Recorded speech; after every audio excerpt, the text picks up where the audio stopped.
Mitsuo Tsuda, Face à la science, chapitre 18. Je ne suis qu'une moutarde.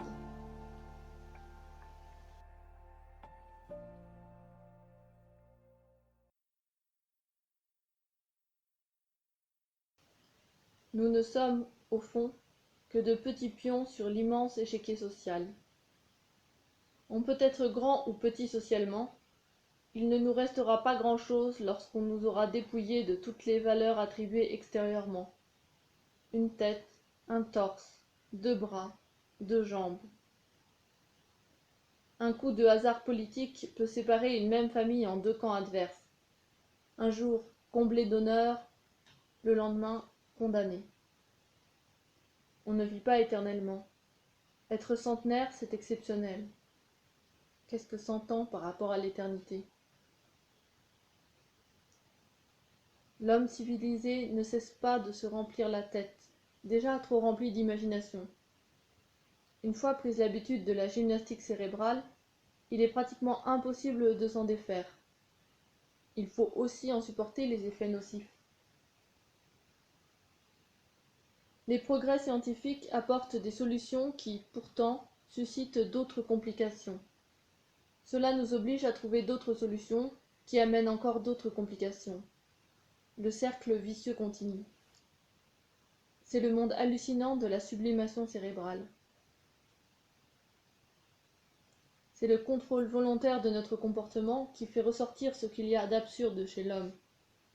Depuis la Renaissance, l'intelligence humaine a petit à petit grignoté la place qu'avait occupée Dieu au Moyen Âge. Notre petite intelligence essaie de contrôler la vie qui lui échappe toujours.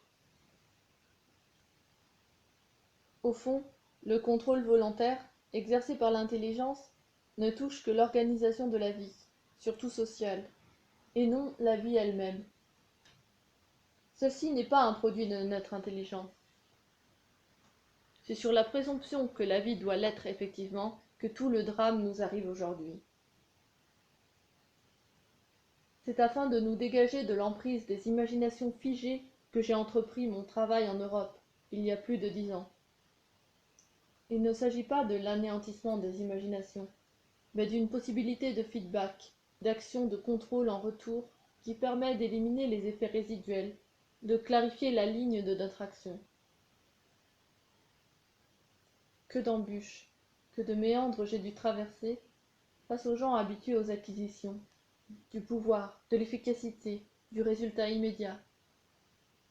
Ils étaient déroutés par l'absence quasi totale d'indications disciplinaires, d'interdictions, de modèles à imiter, etc., qui font la trame de la vie courante. D'où la flambée d'imagination. On pouvait tout faire, on pouvait faire n'importe quoi, n'importe comment. Il leur manquait l'accès aux messages subtils, venant de l'intérieur, de leur propre organisme. Ils inventaient tout, ils mélangeaient tout, en croyant qu'on arriverait à un meilleur résultat, en accumulant tout ce qui est censé être bon sur Terre. Imaginez une assiette remplie d'un beefsteak, de marmelade, de cirage qui est pour les chaussures, soit dit en passant, et de détartrant. Tout devient immangeable. L'encadrement social ne facilitait pas la sortie de cette cacophonie d'imagination. J'ai été ahuri de constater qu'on gardait souvent des préjugés comme celui-ci.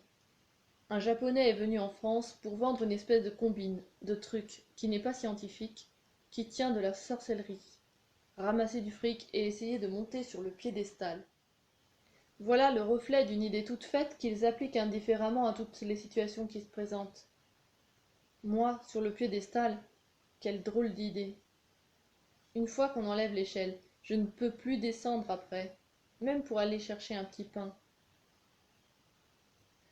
Je ne lutte pas contre les idées bien ancrées chez les gens. Je ne pourrais pas, même si je voulais. Il y aurait une levée de boucliers. Par exemple, sur l'idée de réussite.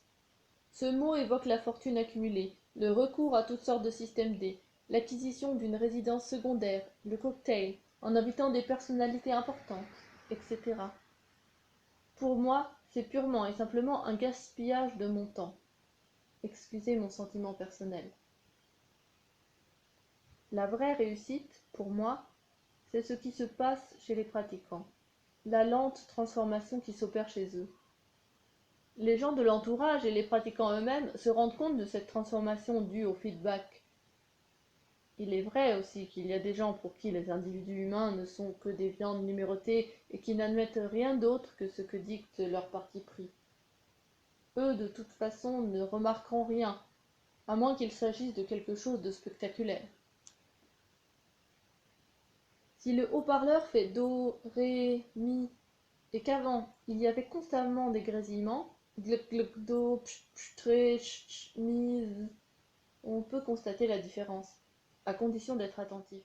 Mais on ne peut pas forcer les gens à être attentifs à ce qui se passe autour d'eux, car ils ont d'autres préoccupations importantes, la politique, la situation internationale, la bourse, les revendications salariales, les vacances, la bonne chère, etc.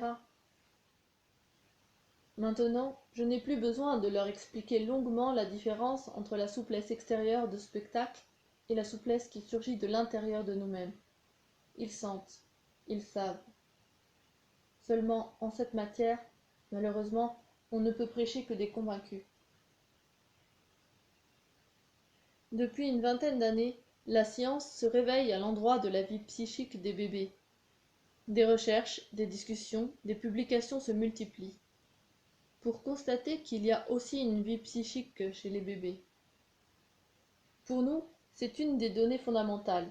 Nous sommes étonnés de la lenteur des progrès scientifiques. Faut-il encore des décennies pour faire accepter au grand public une idée aussi élémentaire? Comme il avait fallu 1600 ans pour admettre que les orbites planétaires sont en ellipse et non en cercle parfait. Le bébé, c'est une cire vierge qu'on peut façonner comme on veut par la suite.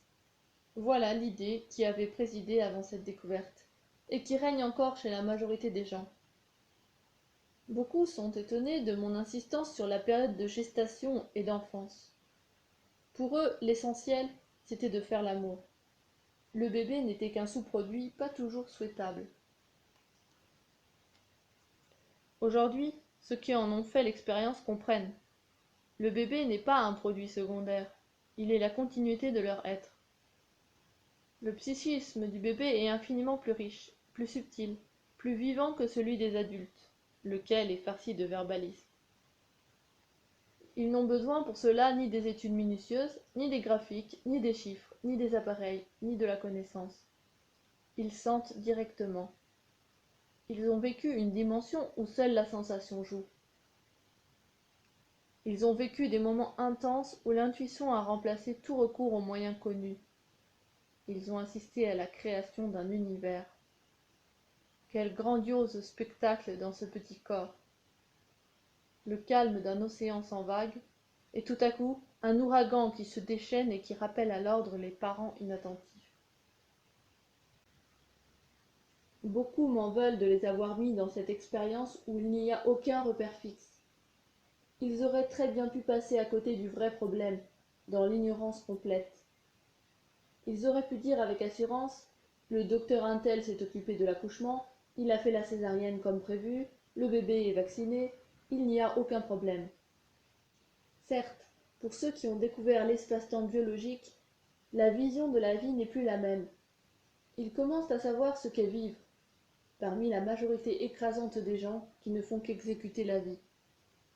L'espace-temps regagne en élasticité. Une minute ou une seconde peut devenir très longue. Ils commencent à voir ce qui se passe sous le nez. Après tout, ce n'est qu'une explication. Elle vaut ce qu'elle vaut. On peut se remplir la tête avec des explications sans que rien ne change. Après la séance, les organisateurs me racontent ce qui se passe chez les participants. Un tel dit « Il faut être souple dans la vie ». À ces mots, nous avons tous éclaté de rire, car il était diamétralement à l'opposé de ce qu'il prétendait être. J'avais l'impression qu'il avait des écailles de tortue collées sur son dos. Un cas typique de ceux chez qui les explications ne cessent de trotter dans la tête. Rien ne marche sans explication, sans slogan en Europe. Le slogan donne au moins l'impression que quelque chose marche. Si on dit à haute voix « Écrasons les riches qui nagent dans la joie », on peut avoir des millions d'adhérents, et on peut vivre comme un grand bourgeois qu'il s'agit justement d'attaquer. Hôtel à 4 étoiles, restaurants de luxe, etc. En préconisant l'égalité, on finit par consolider les classes privilégiées, la nomenclatura et la monarchie communiste. En agissant au nom de Dieu, on s'enrichit scandaleusement. L'éternelle contradiction humaine éclate à l'occasion des slogans. Quel slogan avons-nous? Aucun. C'est pour cela que les gens n'y comprennent rien. 9 sur 10 que j'ai emmenés, dit un pratiquant, ne restent pas.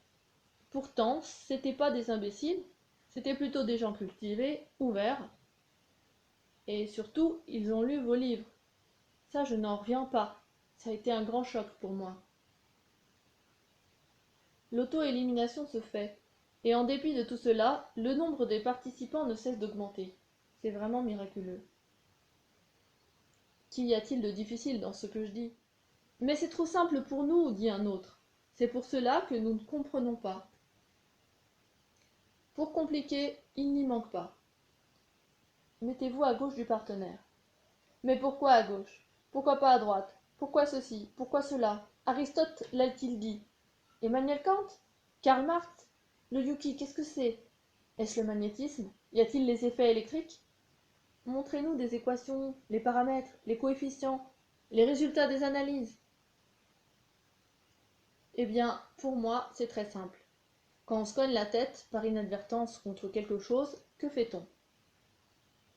Je porte ma main à la partie lésée, immédiatement, sans avoir réfléchi à rien. C'est cela, le yuki. C'est un acte instinctif. Pourquoi la tête? Pourquoi pas sur les fesses? Pourquoi pas sur les pieds?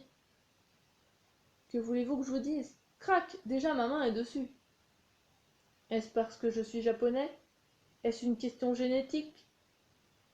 Vous savez que les Français en font autant. Seulement, ils ajoutent à l'occasion « Oh merde !» C'est la seule différence. Le geste est le même. Seulement, quand on organise des séances de pratique, on ne peut pas se promener avec un bâton à la main et frapper sur la tête des pratiquants, par inadvertance, pour voir comment ils réagissent. C'est trop barbare. C'est pourquoi je les organise d'une manière moins choquante, plus civilisée.